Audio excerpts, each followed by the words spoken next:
Well, good day, everyone, and good evening from South Africa. I am Nicole Assumption, and I am the marketing coordinator for Drake International South Africa, and I will be your host today. And I'd like to welcome each and every one of you to our nursing careers in the UK. Before we get started on our webinar, I would like to go through some house rules with you guys. Up first, listen attentively and take notes if you wish. Please do feel free to ask questions at any time in the comment section. Our team will be on hand to reply. Our speakers will hold a short live Q&A session at the end. Please note, only 5 questions will be answered, and it may not be possible to answer everyone's questions, but we will provide you all with a full list of answers via email. Then, just another note, we have a list of countries identified by the World Health Organization, which we are not allowed to recruit from. But you may still apply directly to our UK employers and the NHS Trust. Please note that this is based on your country of residence and not your nationality. And we will be sharing all the links with you guys via email. Before we get started, I'd also just like to briefly introduce all our speakers for this session. Up first, we will have Ella Curtis Johnson, who will speak about her experience. Then we will have Joanne Bass, and she will walk you through the English language proficiency test. After that, we will have Paul Parlin, who is our expert on all things CBT and OSCE. And lastly, we will have Liz Miller, who will walk you through the process on becoming a registered nurse in the UK. I would like to introduce our very first guest for this evening, Ella Curtis Johnson. And she is a South African registered nurse who has successfully made a living and a career in the UK. And she will be sharing her personal experience with us. Hi, Ella, and thank you for joining us today. Well, thank you so much for this opportunity. Hi, everyone. Wow, but there's so many things I want to tell you. I only have a few minutes. I just want to say that some of the main reasons why I came to the UK was because they offered so many growth opportunities that we do not have in South Africa. Chances to actually move up and not get stuck in your current position and being able to move up quite quickly. Within a year's time, I've already been moved up from a band 5 special to a band 6 special, which is an amazing opportunity. I've moved also because of safety reason. You guys know, it's not always so safe for us going out and traveling and all of those things in South Africa. So one of the main reasons was for safety. Since we've been here just over a year now. 4 o'clock in the morning, I can walk hand in hand with my amazing husband, like coming back from a club and not being scared or anxious of being robbed or being assaulted by someone. So that is one of the great things about the UK. And also the same thing with you can sit in your living room with your friends, with your family, not being scared of being robbed or getting your place getting broken into. And living my best life at the moment in the UK, working for the National Health Service, working for NHS. I'm currently working as a Band 6 at Whipscross University Hospital at the Accident and Emergency Department where all the action happens, which is great. They give us great opportunities. Like I said, we've been here just over a year. End of May, we will be moving into our own home in Chelsea, which is a very posh area. And because of the NHS, because of working hard, because of Drake Medox making it possible for me to come to the UK and living my best life on this side. I must say, coming to the UK, I've been received with open arms, warm smiles. Everyone is willing to help you guys from day one to settle into your different departments, helping you prepare for the OSCEs that's going to be offered to you like about 2 months after you arrived in the UK. Everyone wants you guys to succeed. Everyone wants you guys to move up as soon as possible. And all the education, all the job opportunities, it's just endless. So it's really, really been amazing in the UK. It took us 2 years to get here, but it was completely worth it. And every step of the way, Drake Murdoch and the NHS was there helping us, seeing where they can help the process go smoother. So yes, if it wasn't for them, I wouldn't be living my best life now in the UK. Thanks, Nicole. Thank you so much, Ella, for providing us some insight into your experience as a nurse in the UK. Our next speaker is Joanne Bess, and she is an education specialist from the OET. And she will be explaining why the OET is different from any other English language test. And she'll be giving you some tips and tricks on how to ace this test and how it is scored. Hi, Joanne, welcome. Hi, Nicole. Thank you for the introduction. It's great to be here and wonderful to speak to you all today.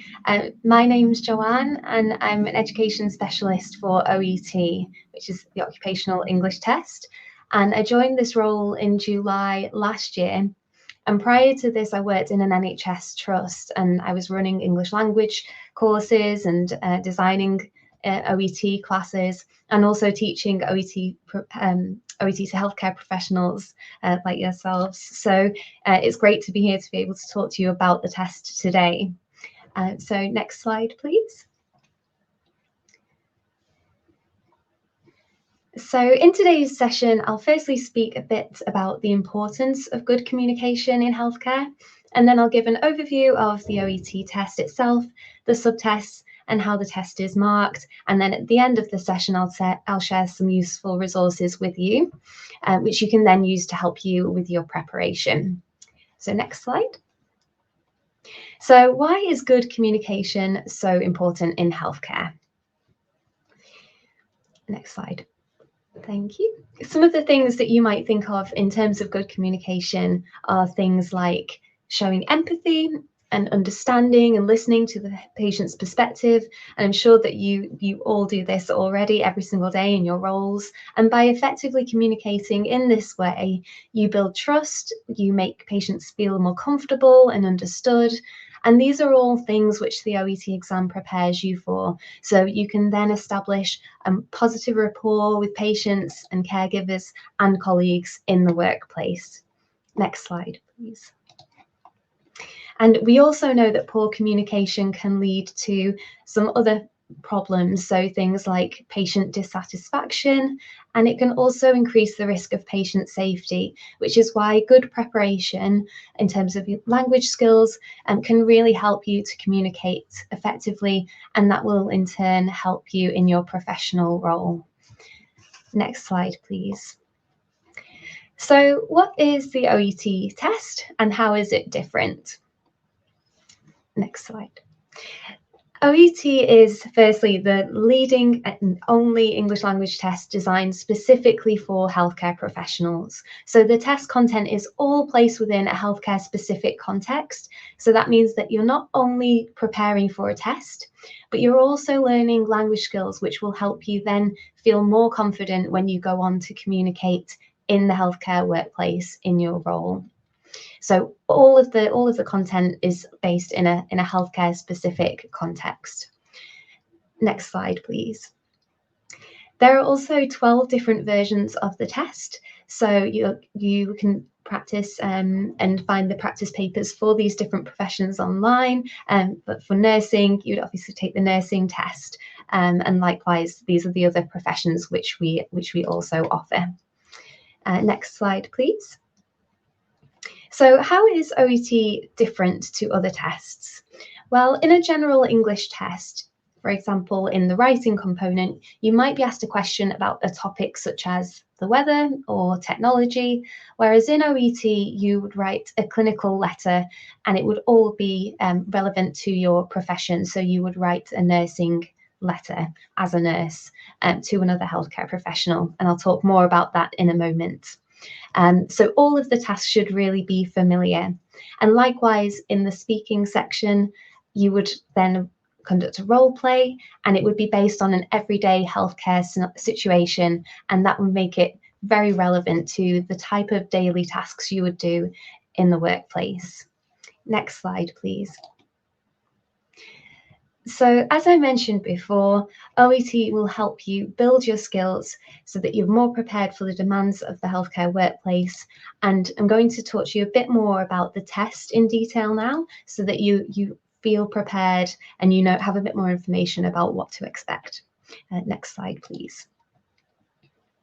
So OET is recognised internationally, and it's accepted by the regulators that you can see on the slide, and you can find a whole list of this on our website as well, of people who accept OET for visa and immigration purposes. Next slide, please. There are also 3 ways that you can take the test. So either the paper-based version, computer-based, or we also have OET at home, which is available for candidates living in places where there are limited options for accessing a test centre.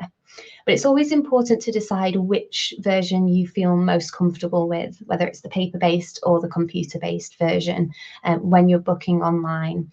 And you can also find sample papers on our website, so practice tests for the paper-based and the computer-based version, so you can see what you feel most familiar with and have lots of practice in advance with that option before booking and before test day. Next slide, please. And we also have a list of our test venues on our website, which you can have a look at, but they're here on the screen as well. So in South Africa, we have 3 paper-based test venues. So you can take that in Cape Town, Johannesburg and Durban, and you can also take the computer-based test in Cape Town and Johannesburg as well. Again, the full list is on the website as well. Next slide, please. So what is in the OET test? Next slide. Okay, so the OET is made up of 4 different subtests. So we have listening, reading, writing, and speaking. And I'm going to talk about that on the following slide. So next slide, please.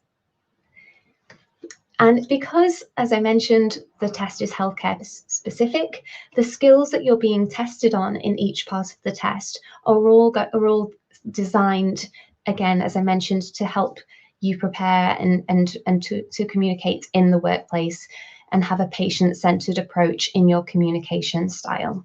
Next slide, please. So let's start with OET listening. So there are 3 parts to OET listening, parts A, B, and C, and it takes about 40 minutes to complete all parts of this test. So in part A, you hear 2 separate consultations between a healthcare professional and a patient. And each audio that you listen to has 12 questions. So that's 24 questions and 24 marks in total.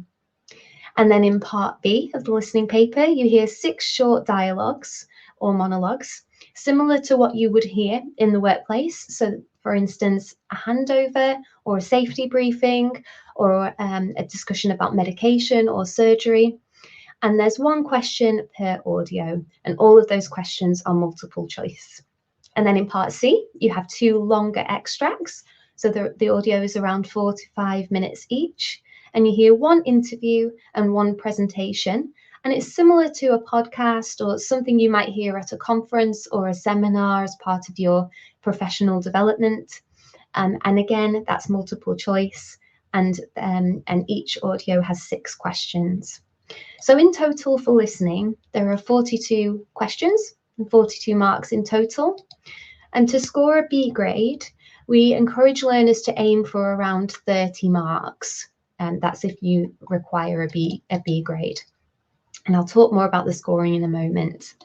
But the skills tested here, so in part A, you're tested on your ability to listen for detail for a specific word or phrase. And in part B, you have to show that you can listen for gist or listen for the main idea in a short healthcare extract. And then in part C, with those longer extracts, you're tested on your ability to recognize the speaker's attitude and opinion and also follow a longer conversation. So let's move on now to the OET reading subtest. So like OET listening, there are 3 parts. So there are parts A, B, and C, and there are also 42 questions. So they're very similar. Reading takes 60 minutes to complete, and there are also different text types you'll see. So in part A, this is a fast reading task, and you work with 4 point of care texts. So those might be dosage charts or care plans or medication tables. So text you might refer to when you're treating a patient or a client. And there are 20 questions in that part of in that section, in section A. And then in part B, just like with listening part B, you have 6 short extracts from workplace text. So that might be an email from a manager, it might be a policy document or guidelines. So again, that's multiple choice, and there's one question per text. And then in part C, similar to the listening, you have 2 long extracts, but this time it's 2 physical texts, and each has 8 questions each. So in terms of the timing, there is 15 minutes to complete part A, and then 45 minutes for part B and C combined. And just to mention this as well on test day, when part A is completed, that's collected in, and then part B and C is in a separate booklet. And also to cover the skills that are tested here. So in part A, you have to show that you can skim and scan a text to read quickly. In part B, you are reading for gist to get the main idea of the short text. And then in part C, again, similar to listening, you're reading for the attitude and opinion of the writer. So next slide, please. Let's now look at OET writing.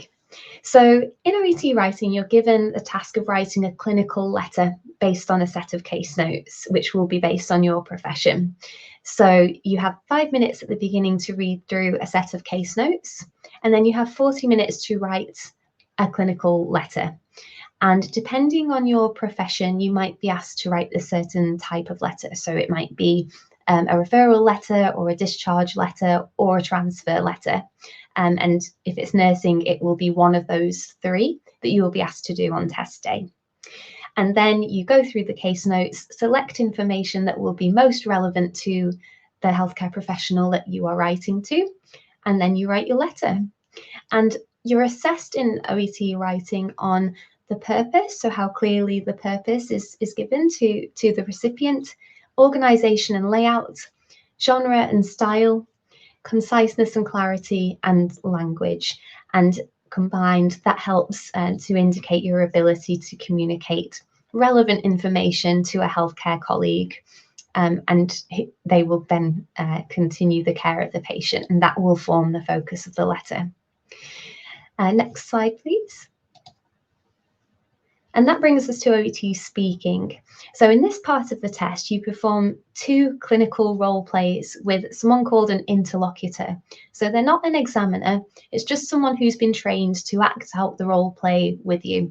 So you will play the role of your profession, and then the interlocutor plays the role of either a patient or a carer or a family member. And then you're given a role card, which gives you a scenario, and then you have 3 minutes to read and prepare, and then 5 minutes to speak and act out this role play. So you do that for 2 separate role plays. And so at the beginning, you have an ID check, you have a warm-up where you're asked general questions about your profession, and that part isn't assessed. And then you'll perform the role play, and it will have situations which you will be familiar with in the workplace. So it might be breaking bad news to a patient, or it might be a patient who hasn't taken their medication and you have to deal with them if they're being defensive, for example. So all the scenarios are really similar to things that you'll be used to encountering every day. And you're assessed in this section on 2 sets of criteria. So the first is linguistic criteria. So that's things like your grammar, your appropriateness of language, intelligibility and fluency, but also your clinical communication skills. So this is things like relationship building and how well you gather information from the patient and how well you give information to a patient in a clear and structured way. So all of those skills there are unique to the OET test. And next slide, please. So now let's look at how the OET test is scored. Next slide. So when you get your results, you won't be given an overall grade, but instead you'll be given a score for each area. So listening, reading, writing, and speaking. And when you get your OET results, your statement of results, it will show your score on a scale from 0 to 500. Next slide, please. So you can see from the table here that a B grade is 350, and most recognising boards and councils require candidates to score at least 350 in each of the 4 subtests. But make sure that you're up to date with these requirements and always check with the regulator and the council for your profession to find out what grade is needed. And if you want to find this table to look at this again, it's on our website under the results and scoring section, so you can find it there. Next slide, please. And in terms of verifying your results, so we also have an online verification portal which employers can use. So once you've taken the test, you can share your results with other organisations or employers. So for example, with Drake Nedox, and you can do this, they would be able to verify your results on the portal. Next slide, please. So I now wanted to talk a bit about how you can prepare for OET. And next slide. So the first place to look is our website, oet.com, and on there you can find a range of material to help you prepare. So currently it's under a section called Learn, and it's about to change to OET Ready, which you can see on the slide here, but currently it's under the Learn section, so you can find it there. And this is where candidates can go to find all of the information that they need to prepare. And there are so many free resources on here as well. And it's really important to mention as well that you do use official OET resources. So we know that there are lots of things out there online which are not authentic, and they don't actually replicate what the test is actually like. And it can actually cause more problems for people preparing for the test. So just make sure that you are looking for any official OET material or any of our preparation partners. So anyone who's listed under our preparation partner section on our website. So you'll see that they have the badge, an OET knowledge badge, or a premium provider badge. Or preliminary provider badge, then those are the people who have gone through OET teacher training. So their material is also going to be fine to look at. So just make sure, and if you're not sure, you can always reach out to OET to ask whether it's material that should be used. Next slide, please. So some of the things that you'll find on our website are free sample papers for your profession, so you can find those on there, and there's the paper-based versions and computer-based versions for you to have a look at. We also have some free mini courses, so we have a free mini clinical communication course, we have a free intro to OET course just to help you become familiar with the test. We also have lots of test taking tips, blogs and articles with language advice. And we also have on our Facebook page regular Q&A sessions with the education team, and we also live stream those to our YouTube channel, so you can find those there. And there are live free lessons on our YouTube channel as well with our OET teachers, our OET All-Stars they're called, so you can have a look on our website and find that there. And so all of this is on the website. Next slide, please. And I also wanted to highlight the study guide. And again, this is a free resource. It's excellent. And when I was teaching OET as well, I would always ask my candidates to download this.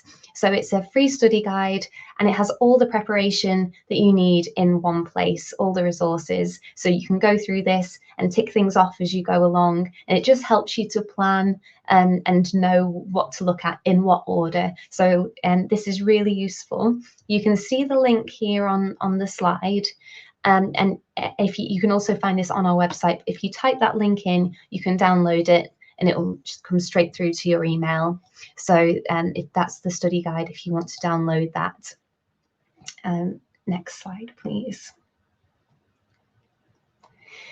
We also have a placement test. So if anyone's interested in starting preparation and you want to know your current language level, we also have a 30-minute placement test called OET Pulse.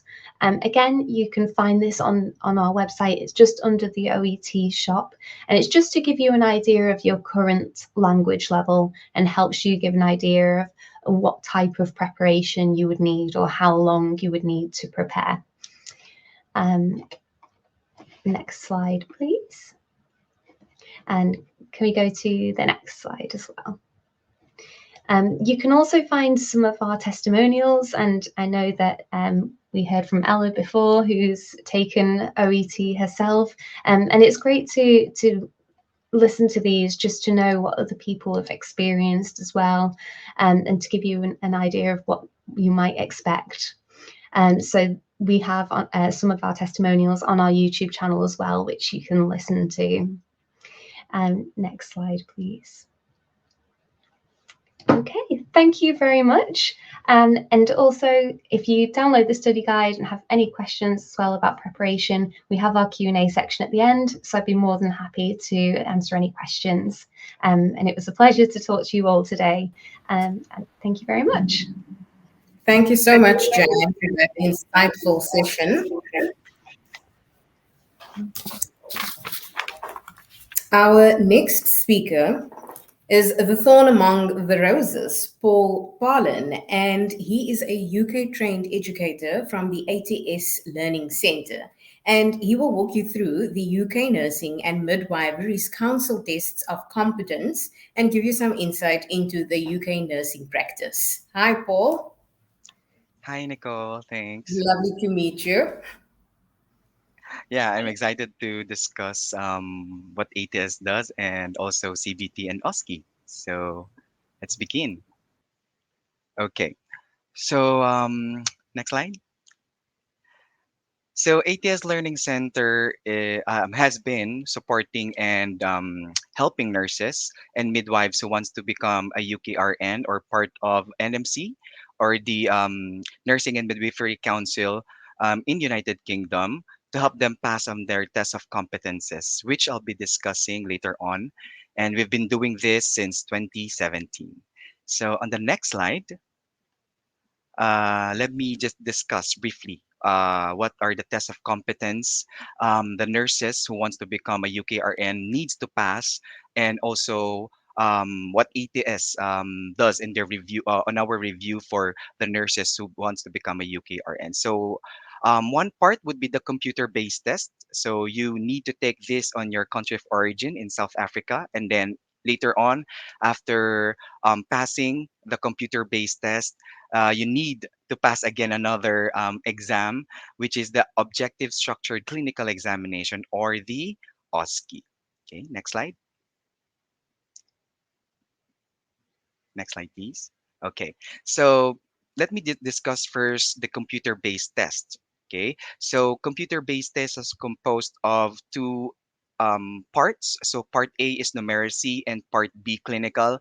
With part A numeracy, you'll be asked all about numbers. So I have, or on the next slide, I have a sample questions on what you will encounter on your CBT exam. So on your part A numeracy, estimated time that you need to finish it would be 30 minutes. And for part B clinical, which is a traditional exam, which ask certain questions and you need to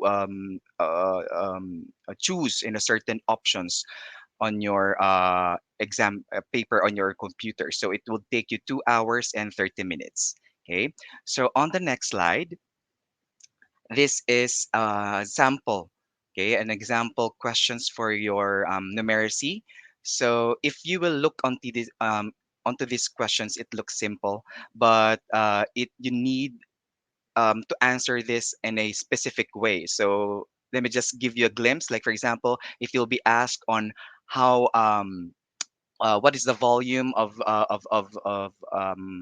the medication in the syringe, you need to answer it specifically. So it's a 6.5 and with metric unit, which is milliliter. Okay. So next slide. So with computer-based tests, you can take this 3 times. Okay, so on your first seating, if you pass, well, congratulations.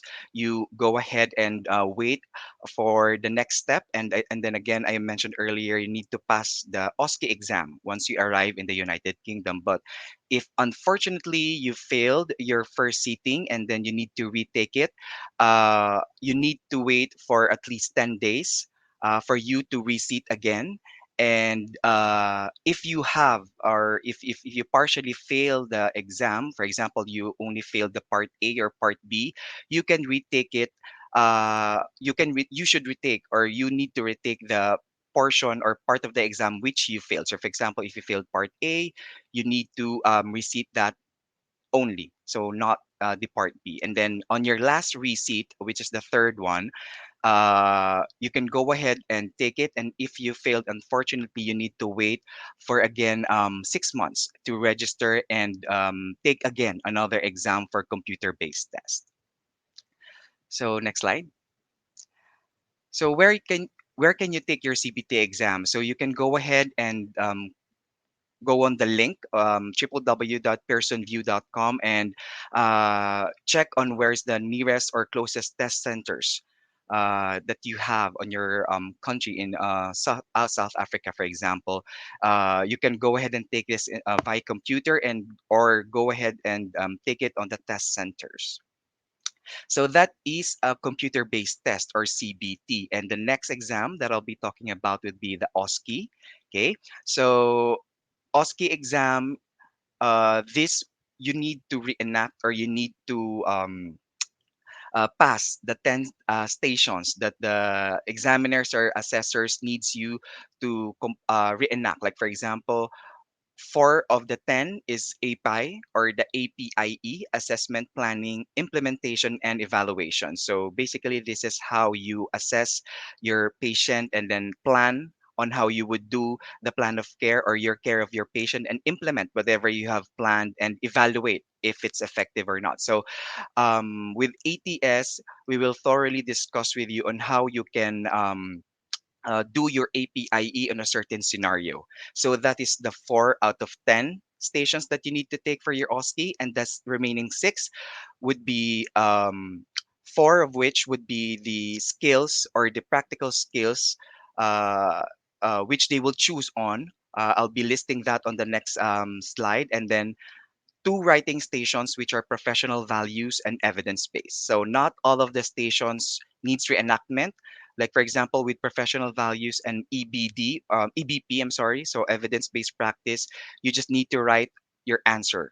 Okay, so I mentioned earlier that you need to reenact, or you need to show to your examiner how you would do the 4 skills stations. And on my next slide, okay, next slide, please. Okay, so APIE, by the way, one of our lovely trainer, Marla, is on your screen. So you'll meet her in case you'll be joining our OSCE training. So with APIE, again, one planning station is a writing base. So you need to write all of your answers, your plan of care to your patient. And next slide. So these are the skills that they will choose from on your what you need to reenact for your 4 skill stations that I mentioned earlier. So as you can see, there are a lot of skills that you need to familiarize. Well, I say familiarize, not memorize, because there's a lot of things that you need to memorize if you'll do it. So we'll be providing you as well the marking criteria, which is the basis of like a checklist on what the so that the examiners or the assessors needs to know if you're doing it correctly, or you're doing it based on the marking criteria. So we will be providing you that as well. Next slide. So this is what will happen if you will resit or retake your exam. So on your first take, if you pass your exam, congratulations. So you need to wait for the official email or letter from NMC that you pass your OSCE exam. So if not, if you failed your first take, or this is would be your first receipt, you if you partially failed it, you need to pay for 50% cost. But if you failed for more than 7 stations, right? So you need to receipt all of the stations that you have failed. So don't worry, if you failed your OSCE exam, you need once you retake it, you will have the same scenario. You have the same situations on your exam, so it would be easier for you on your receipt. So on your third and last attempt, on your first registration, if you failed again, same as with your CBT earlier, you need to wait for 6 months before you register and try again to take your OSCE examination. So for our services from ATS, next slide. Okay, so for our CBT training with ATS, we are offering adult nursing, children's nursing, mental health nursing, and midwifery. Okay, so with ATS, we are doing it online, and we are coaching and assisting nurses via online as well. So probably via Teams or Skype or any platforms that you have, so that we can talk to you on things that you are need to consult or you need to clarify on. So you have 28 days access of our modules. And by the way, our modules are recorded videos. So if, for example, you don't have enough time to finish, you can go ahead and pause and continue it on the following day. But with ATS, after you finish the modules, you can go ahead and contact us and message, ask if you need some clarifications on some parts of the module so that we can assist you. And there's a lot of mock exams or practice questions on our LMS, okay, on a website where you will be reviewing for your CBT. So you can go ahead and check on that because it is really helpful for you before you take your actual CBT exam.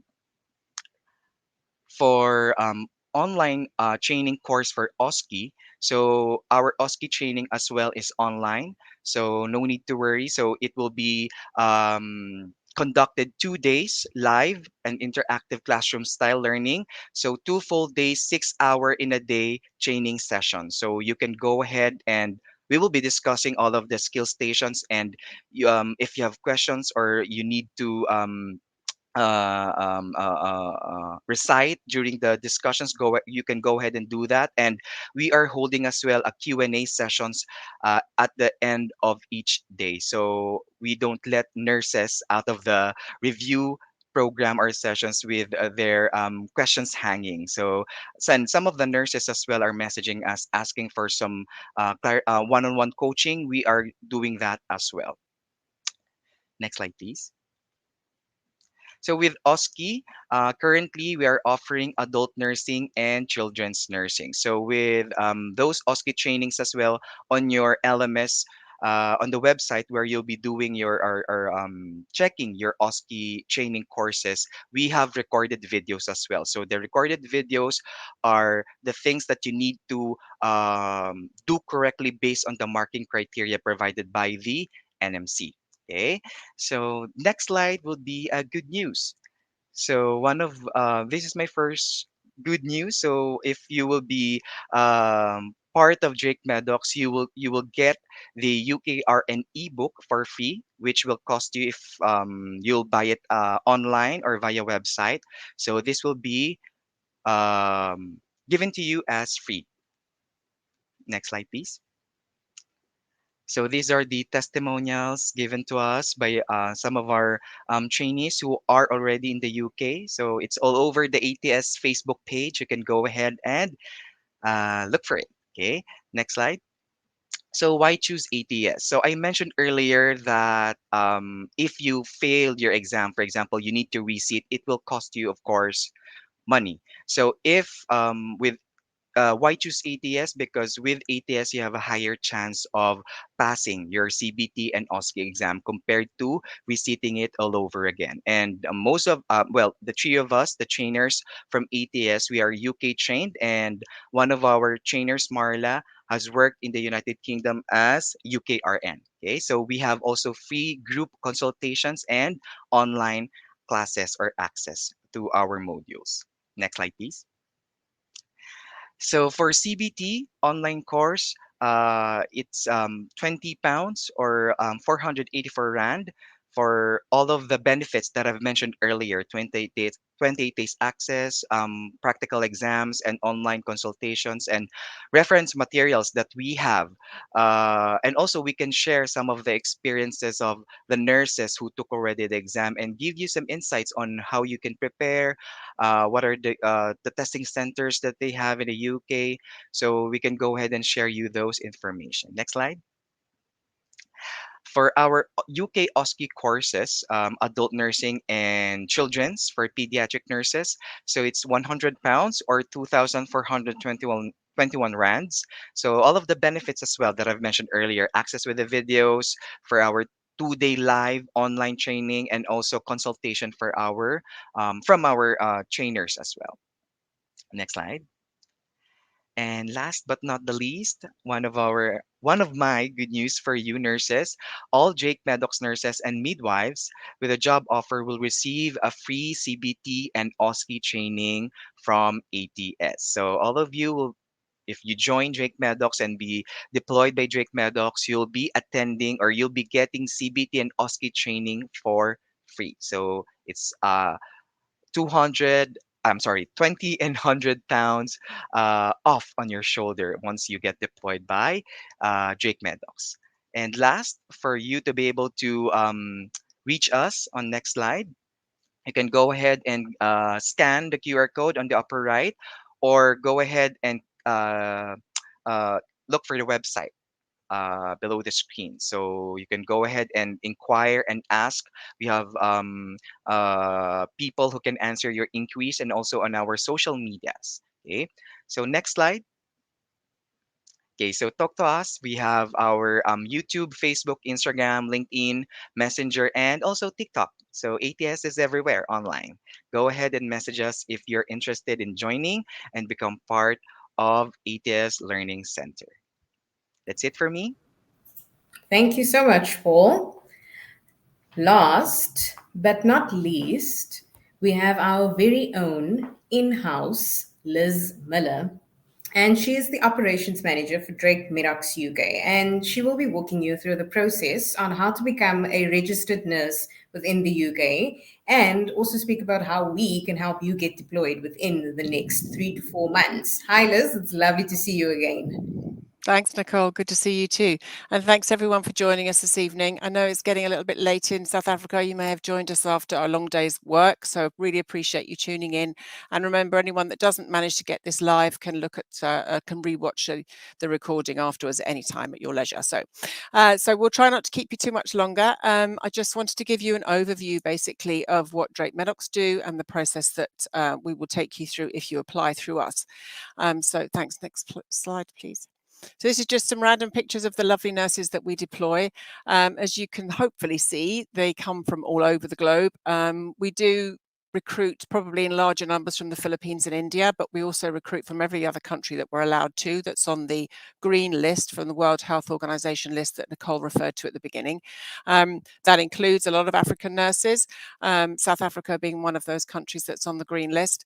There are some of you that may be tuning in from other countries that may or may not be on that green list, but if you let us know individually, we can let you know if you can't see it on the list yourselves. We can confirm whether or not we are allowed to help you be recruited or not. As it said at the beginning, though, even if you're not from a country that's on the green list, that doesn't stop you from applying directly to NHS trusts in the UK or private healthcare organisations. Okay, next slide, please. And we're very proud to say that we welcomed 946 nurses and allied health professionals to the UK last year. That comes out to more than 18 people every single week, which we think is a pretty good statistic. We've deployed over 22,000 nurses and allied health professionals so far.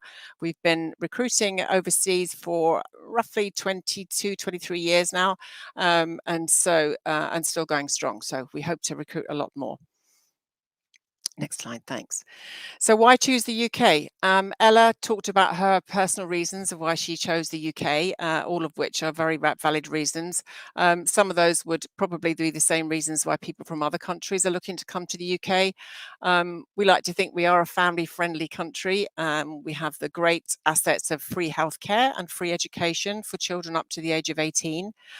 So if you come to the UK and you have dependent children, they will also be eligible for free healthcare, free education, and the rest of your family, your partner will be able to access free healthcare as well. You have to be in the country and working for 5 years on a skilled worker visa, as you would be if you work as a healthcare professional. And after that, you can apply for residency. And then I think it is 2 years after that, you can apply for a British passport.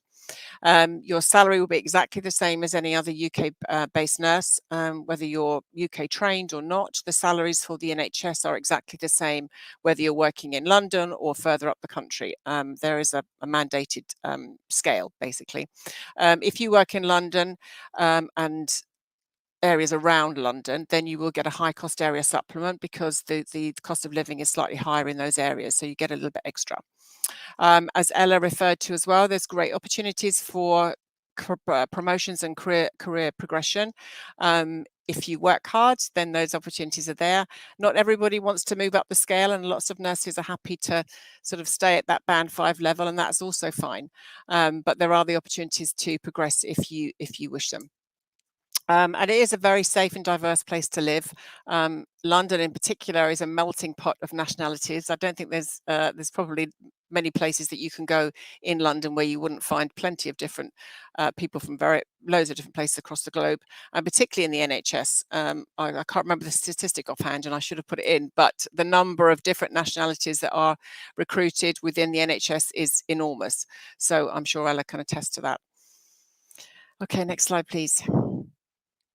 So as I said, why choose Drake? Well, we've, as I said, deployed over 22,000 healthcare professionals to the UK so far.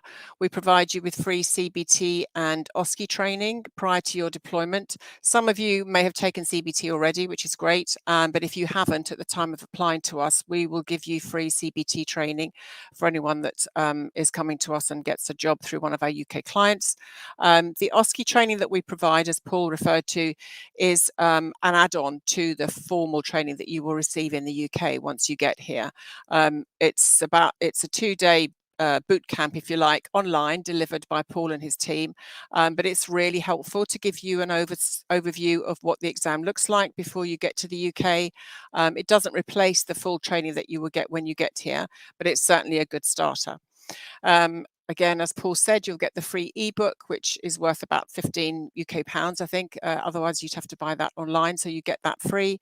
We have an expert team within ATS to guide you through those important exams.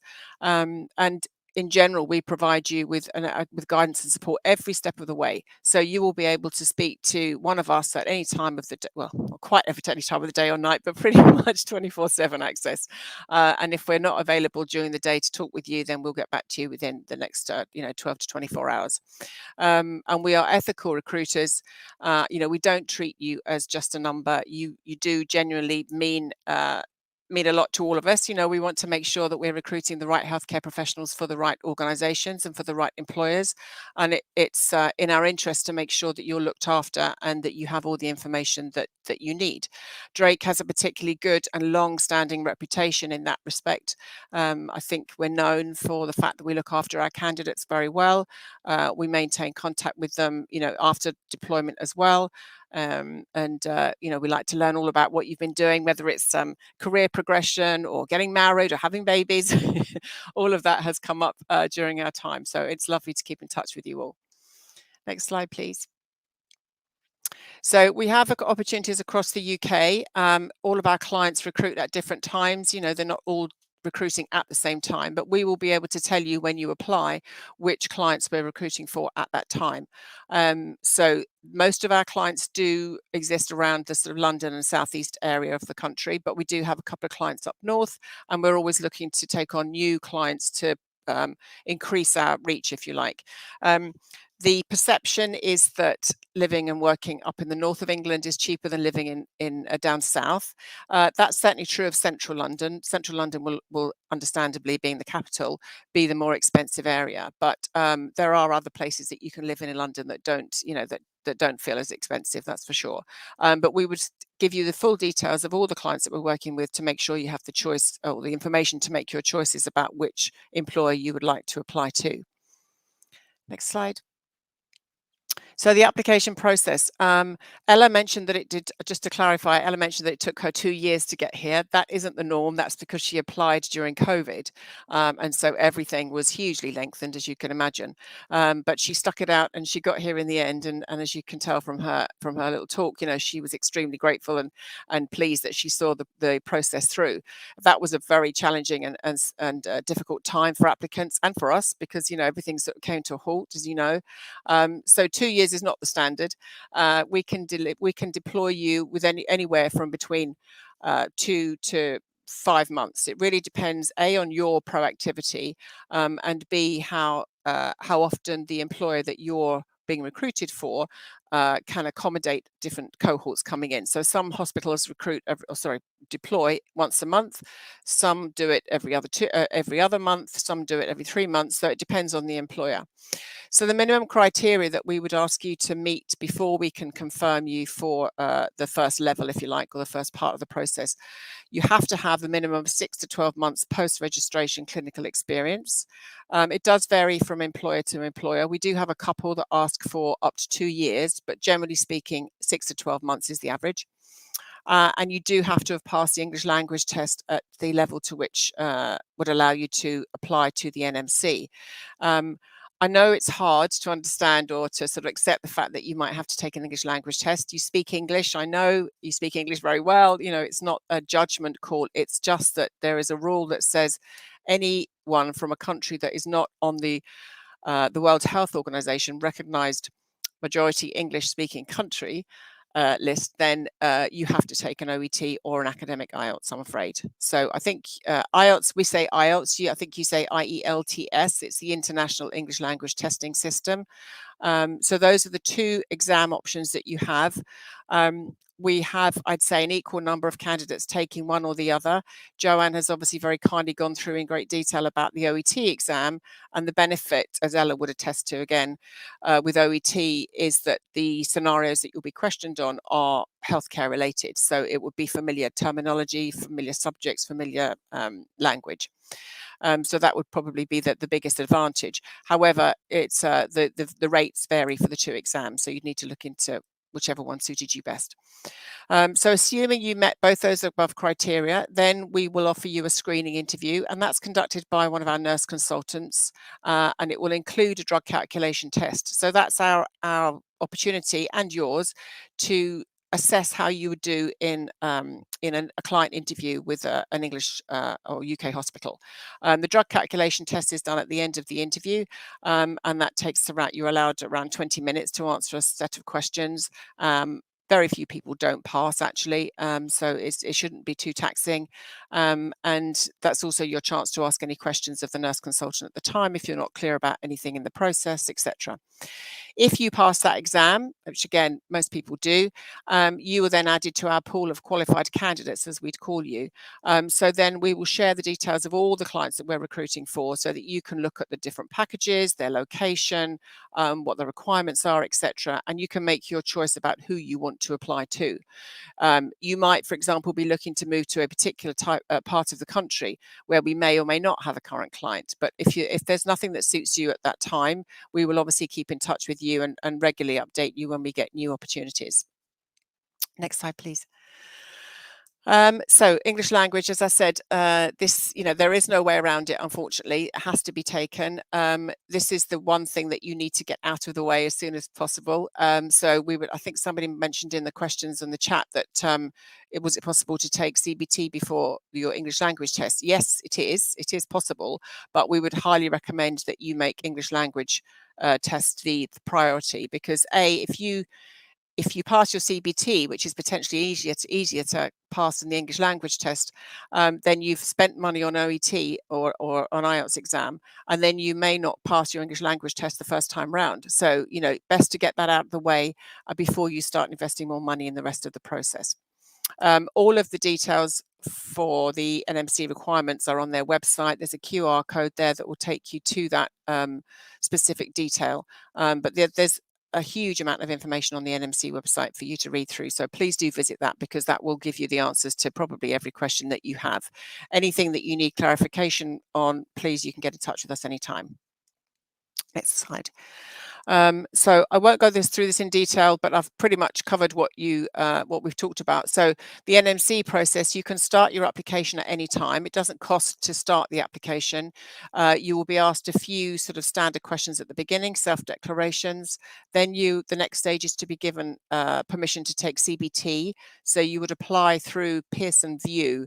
Pearson VUE are the official CBT test center throughout the globe. They have different offices in different countries. And then once you've taken the CBT, then you move on to the next stage of the process, which is providing a bit more information to the NMC. They will contact your registration authority overseas, for example, to get a reference.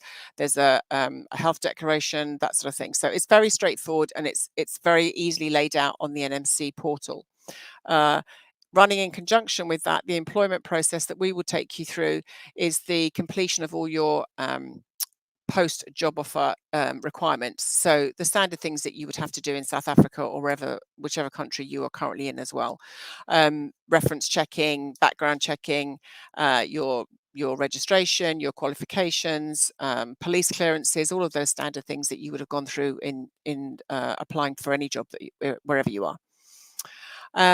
And then once you've got to a certain level, once you've completed all of those requirements, we will then start talking to you about the planned deployment date. So that will be agreed with you and your employer.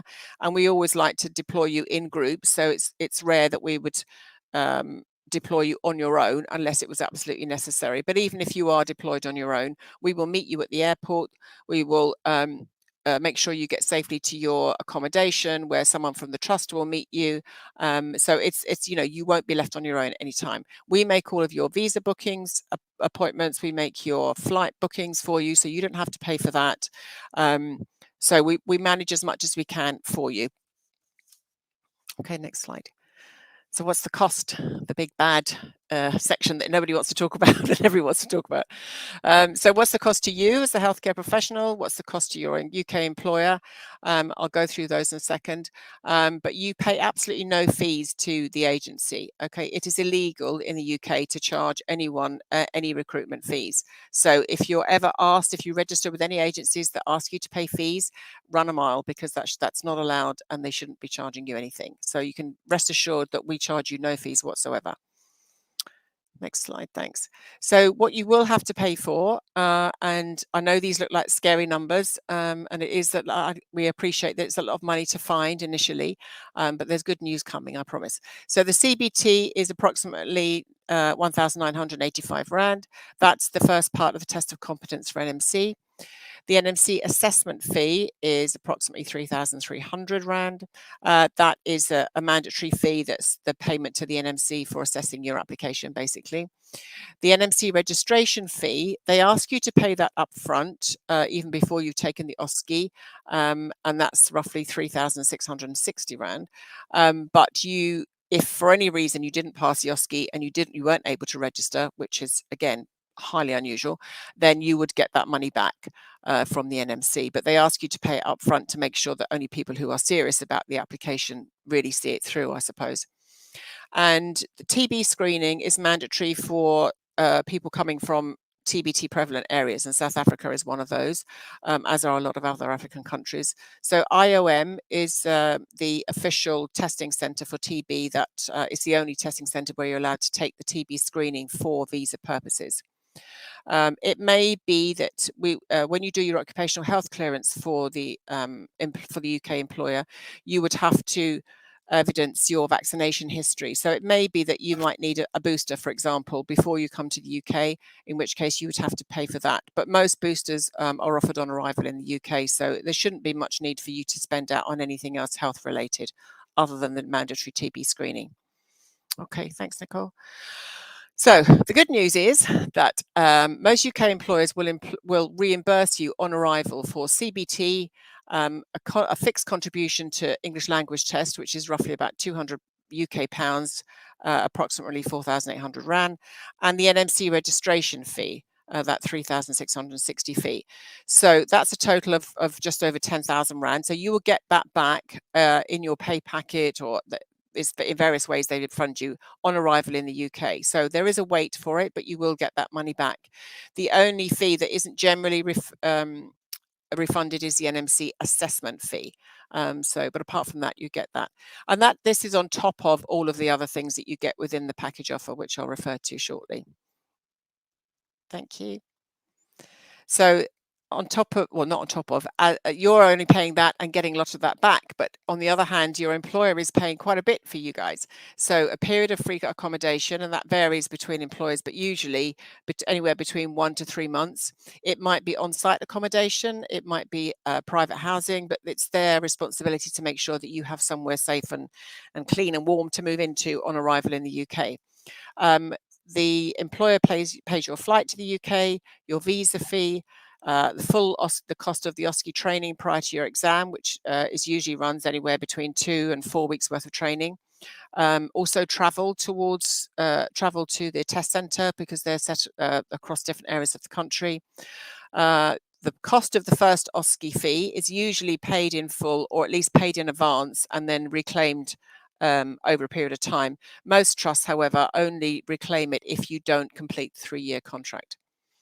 And OSCE resits, if, for example, you don't pass the first time, which, does happen. It is a tough exam, and lots of people don't pass first time. Very few don't pass the second time, though. So the most you'd probably likely to be taking the OSCE would be 2 times.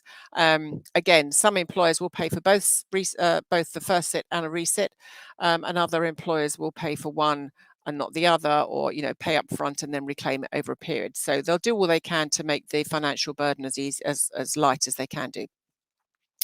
Next slide. So just a few quick FAQs here. So can you bring your dependents? Absolutely yes.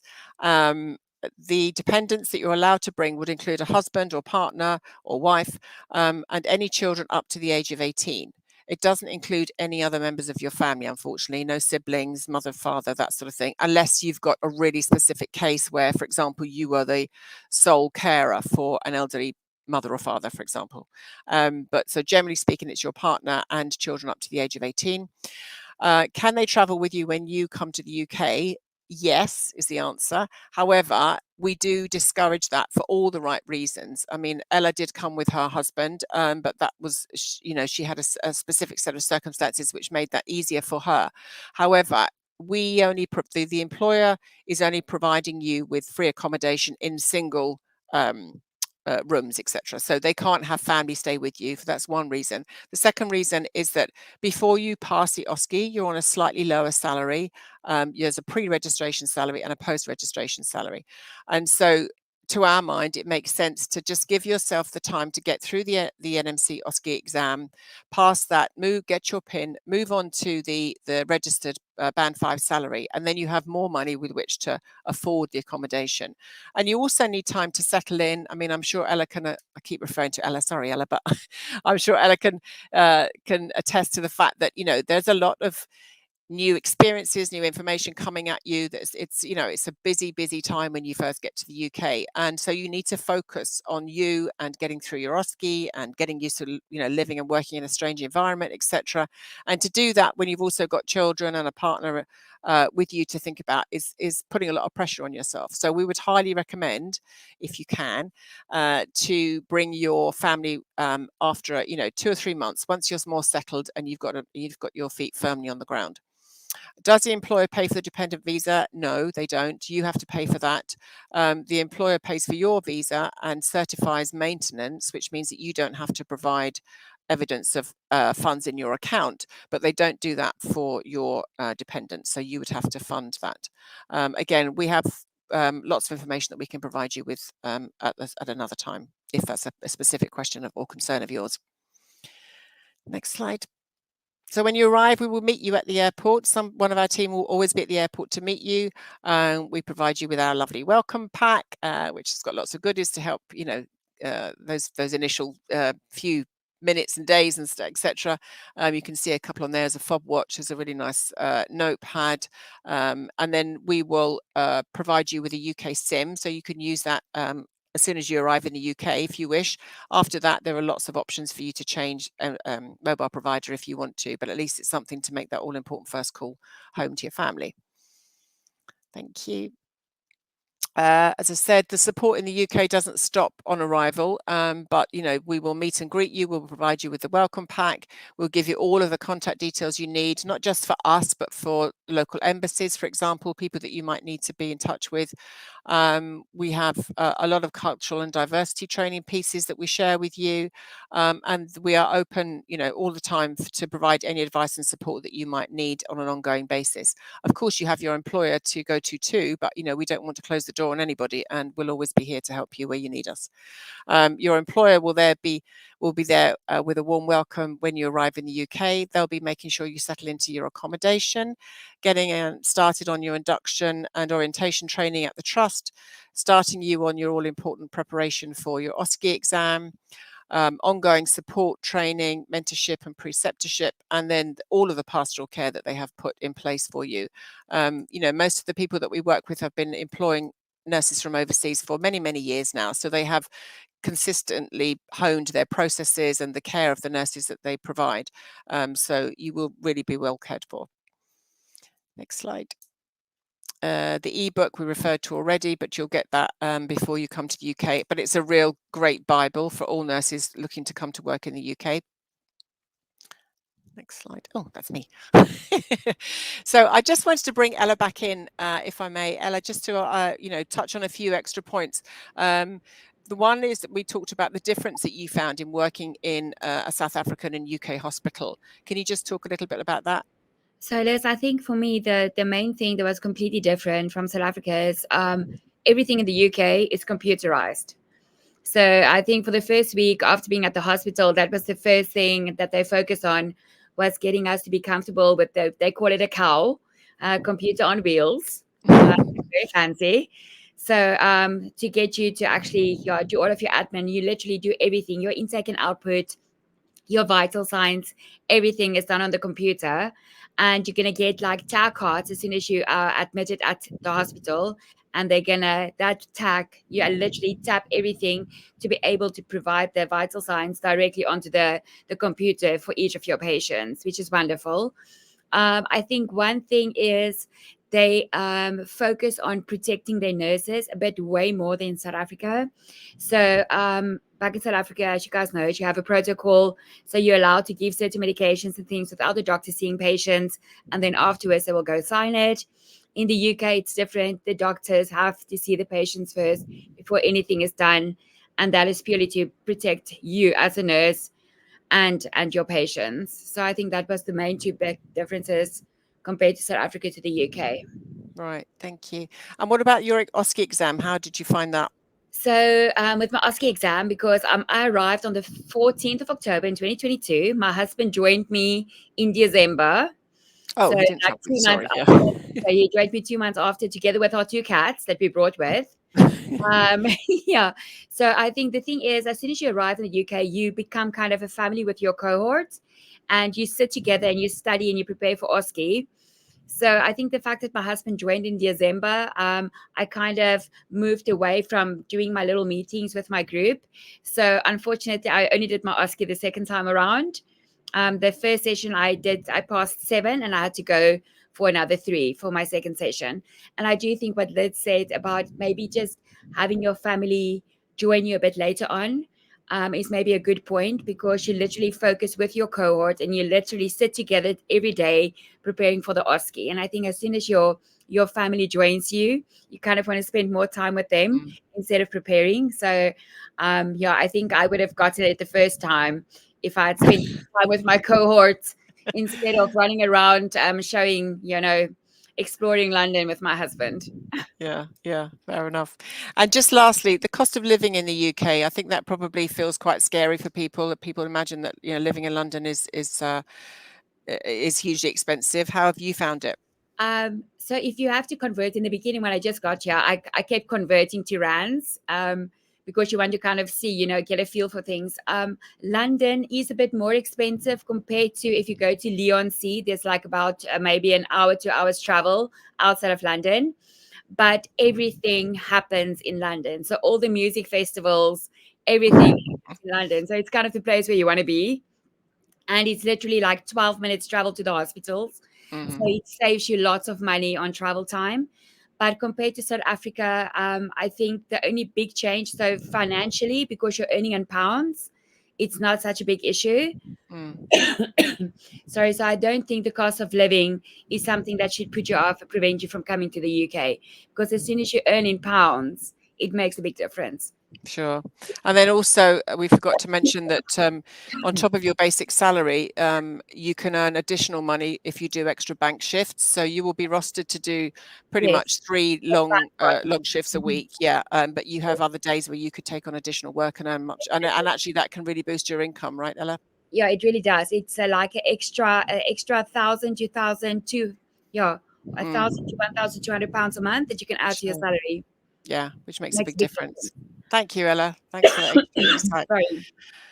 Okay, so I think I've given you the overview of the process. I hope that that's given you a bit of an insight anyway. I mean, obviously there are lots of other bits and pieces in between that we haven't got time to go through, but as I said, you can always contact us with any questions you like on all of our social media platforms. And thank you again for joining us. We're just going to flash up some more FAQs here because we've had quite a few. So we're just going to bring the panel back. Thank you. Okay. We've reached the Q&A section, so Trudy or Rand, please bring up some questions for us. Also, please be reminded, we are only answering 5 questions, as I mentioned at the beginning, but do not worry, all your questions will be answered and it will be emailed to you. Okay, the first question is, once I pass my final interview, how quickly will I be deployed to the UK? Liz, I believe that's a question for you. Sure, thanks, Nicole.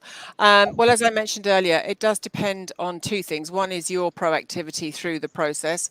How quickly you respond to the requests for various documents, how quickly I gather that the South African Nursing Council are sometimes a little bit slow in providing the documentation. So that's something to be prepared for and maybe, request those documents early on. But it also depends on how quickly your UK employer can accept a cohort of nurses, because they sometimes have restrictions in terms of the number of nurses they can take each month or in each cohort because of education, rooms, etc., accommodation, all of those things. So there are different things that can affect it. But, the shortest time would be about 2 months. And that would, in that scenario, it probably means that you would have passed CBT by the time you have applied already. And it can take up to 6 months or longer. I mean, it has been longer sometimes. Some nurses have asked for a longer transition period because they've got to work a certain amount of notice, or they've got a family event they want to attend before they leave the country, or it might come over Christmas, for example, all of those things. So we work with you all individually to work out the best time for you to be deployed. Thank you, Liz. Next question from Katrina. Is the OSCE for nursing and midwifery the same? I believe this would go to Paul. Yes.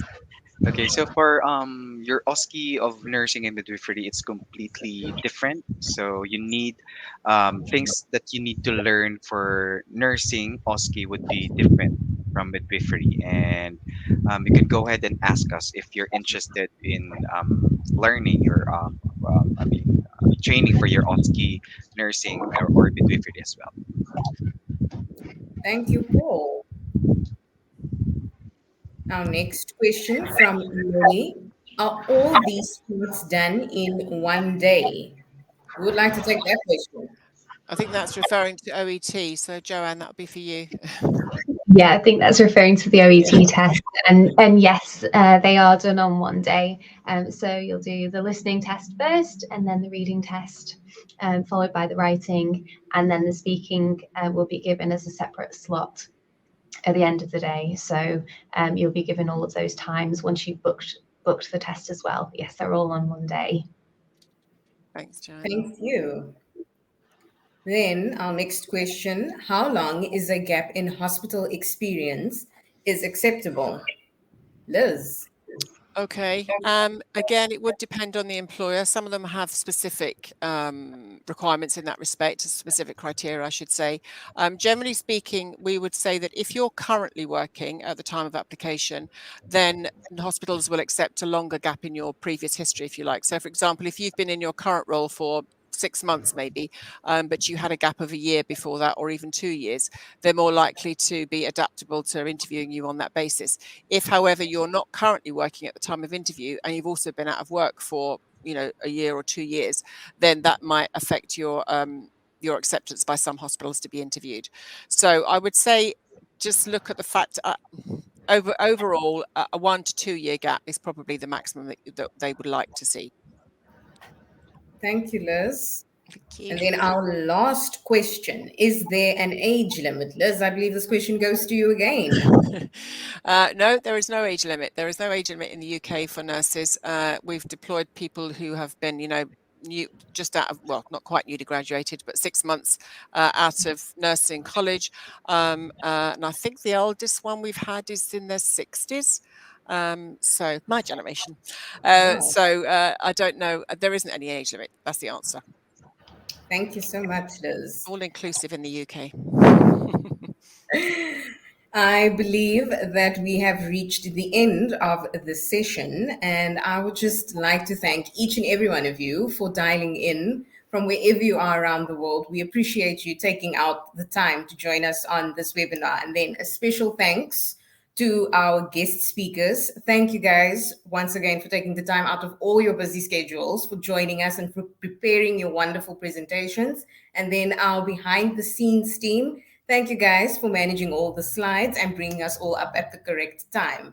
Just a quick reminder, we will be sending out an email to the links for all to apply and as well as to answer all your questions.